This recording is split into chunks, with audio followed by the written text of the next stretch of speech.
अरब सागर की उसी खामोश रात में एक पुरानी सी बोट तैर रही थी। ना कोई झंडा, ना कोई पहचान, बस लकड़ी की एक ऐसी परछाई जिसे देखकर किसी को शक भी ना हो। लेकिन उस बोट में कुछ ऐसा था जो भारत को अंदर तक हिला सकता था।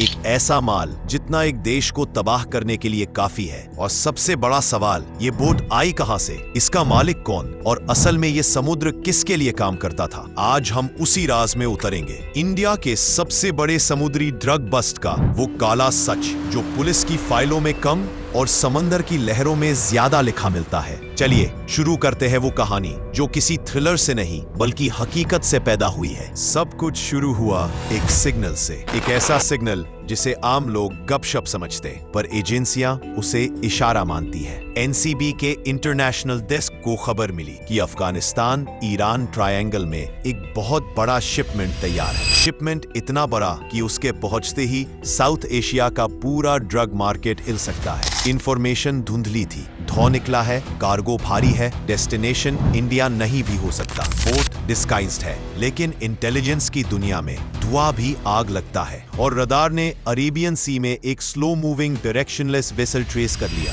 Sir, the sonar trace is holding steady, but speed is increasing. Acknowledge. Deploy the active sonar. I want a confirmation now.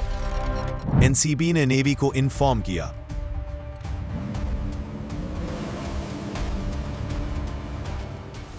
एक ऐसा जहाज जो ना फिशिंग एरियाज में था, ना ट्रेड रूट में, ना शिपिंग लेन में, बस समुंदर के बीचों बीच धीरे धीरे रेंग रहा था, जैसे कोई अपनी मौजूदगी छुपा रहा हो। नेवी के ऑपरेशंस रूम में एक साइलेंट अलर्ट बजा। No AIS signal, no identification. AIS बंद होना समुंदरी दुनिया में एक ही चीज बताता है, कोई कुछ छुपा रहा है।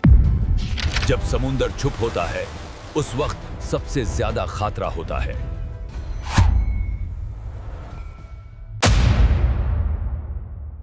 नाइट विजन ड्रोन्स उड़ाए गए, थर्मल इमेजिंग चालू हुई और नेवी के जहाज स्लोली उस सस्पिशियस धाव की तरफ बढ़ने लगे। समुंदर का हवा बदल चुका था और फ्रंट लाइंस पर किसी को भी नहीं पता था कि इस छोटे से वुडन जहाज में इतना माल भरा है कि पूरे साउथ एशिया का ड्रग मार्केट हिल सकता है। रेडार ने वेसल लोकेट किया पर आइडेंटिटी अभी भी नहीं मिली थी। ये बोट अफगानिस्तान से ईरान वाले रूट्स पर चल रहा था, जो कि सबसे पुराना ड्रग ट्रैफिकिंग मार्ग था। जो लोग इस रूट पर चलते हैं उन्हें समुंदर की हवा तक पहचानने की आदत होती है। एनसीबी के इंटरनल इंटेल में ये बात सामने आई। ये शिपमेंट इतना बड़ा है कि ग्राउंड नेटवर्क मतलब लोकल अधिकारी उसे हैंडल नहीं कर सकते। ये नेवी का केस है। इसका मतलब ये कोई छुपी हुई कायाक या छोटी फिशिंग बोट नहीं थी, ये एक इंटरनेशनल स्केल का ऑपरेशन था। नेवी ने अपने इंटरसेप्शन पॉइंट्स सेट किए, एक साइलेंट प्लान बनाया गया। ऐसे पोजीशंस जहां से धौ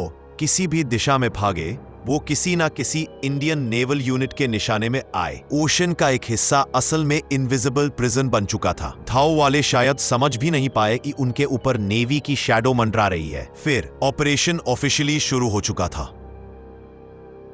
समुंदर का रात का अंधेरा और नेवी के कमांडोज का साइलेंट अप्रोच, ये वो मोमेंट होता है जहां गलत कदम का मतलब आर्म्ड रेजिस्टेंस भी हो सकता है और कोलिजन भी। डाउ के क्रू ने पहले रेजिस्ट किया, फिर ब्रेक लाइक स्लो डाउन शुरू किया। कमांडोज ने रोप लैडर से चढ़ाई की, guns ready, flashlights sharp, orders clear, hands up, move slow, no sudden movement. Dhow का डेक ऊपर से शांत दिख रहा था, लेकिन नीचे कार्गो स्पेसेस बंद थे, लॉक्स हैवी, और उन लॉक्स के पीछे एनसीबी को वैसे ही पैकेट्स मिलने वाले थे जिनके बारे में फाइल्स में बार बार लिखा गया था। High value contraband, multi country origin. जब पहला स्टोरेज कंपार्टमेंट तोड़ा गया तो एक तीखी, तीव्र केमिकल टाइप स्मेल निकली। कमांडोज एक दूसरे को देखते हैं, दिस इजंट नॉर्मल कार्गो। और फिर वो मोमेंट आया जिसमें इंडिया के ड्रग बस्ट हिस्ट्री का सबसे शॉकिंग डिस्कवरी हुई। टॉर्च की रोशनी जब पहले तर्प के कॉर्नर पर पड़ी तो नीचे दिखाई दिया एक ऊंचा सफेद पैकेटों का पहाड़। पैकेट खोला गया, चरस, क्रिस्टल जैसा शीन, रिफाइंड, हाईली प्रोसेस्ड। फिर डजन्स ऑफ सिमिलर स्टैक्स, फिर मेथाम्फेटामिन के पैकेट्स, फिर मॉर्फिन के। जब सब गिना गया तो नंबर आया 3300 किलो। दुनिया के किसी भी पोर्ट में ये नंबर नॉर्मल नहीं है, ये फुल्ली इंडस्ट्रियल स्केल का माल था। एनसीबी ऑफिसर ने धीरे से कहा, ये शिपमेंट इंडिया के लिए नहीं था। इंडिया सिर्फ ट्रांजिट पॉइंट होता, मीनिंग इसका डेस्टिनेशन कोई तीसरा देश था।